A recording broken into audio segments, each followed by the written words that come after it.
common question for MCC right now is, hey, when are we going to regather for worship services? Well, great question. And you're not alone if you've been wondering that. Our elder team has been praying over this and meeting and discussing every week. And then we also, at our monthly meetings, discuss this every single month. And right now, we've made the decision to continue to wait. Now, I know that's probably not the answer that you were hoping for, certainly not the answer that any of us want, but in praying and listening to God and evaluating the information we have, this is the decision we've made. And we believe that it helps us reach the most people in the shortest time at this point in time. So your next question might be, well, if not now, then when? Well, again, that's a wait and see answer. We will continue every single month to reevaluate where we are, what we're experiencing, what our health experts are saying, what our state officials are recommending and asking from us, what the mandates are and requirements to help to determine whether or not it makes sense to regather in order to help reach the most people in the shortest time. Now, in the meantime, we do want you to understand we're aware of the frustrations. We share in them. We get it. We know that there are a lot of people who are just, quite frankly, over COVID. That may be a phrase that you've been saying. But honestly, weren't we over COVID from the start? Yeah, things are different right now. And different in some ways may mean worse, but in other ways it may mean better. But really, it just means different. Things are different right now. But God's not different. God's the same. And God's still working. And God is still moving. And so while there are things that we miss, maybe lots of things, okay, those things we'll get to do again.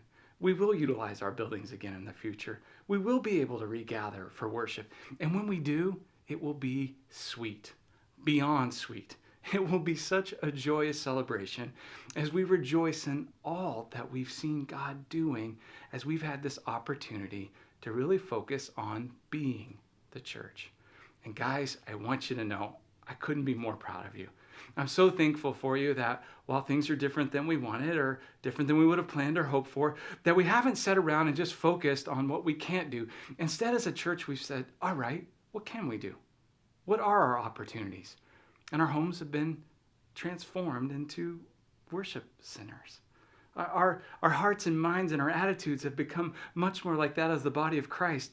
You've continued to be generous. Way to go, church. I mean, in this time, we've not missed a single payroll or mortgage or bill payment or missed out on any of our commitments to our mission partners and our other ministry partners. In fact, we've even been able to do more. Wow. Way to go, church. And ministry hasn't stopped. People are getting baptized. People's needs are being met. More prayer requests are coming in new ways, in different ways. And we're helping connect people to God, to people, and to the mission of Jesus. And so we want to encourage you, keep praying for one. Keep joining in for worship services. We hope that you'll explore the discussion-based worship experience and the family experience, and maybe even consider inviting some people over to your house and worshiping with them together.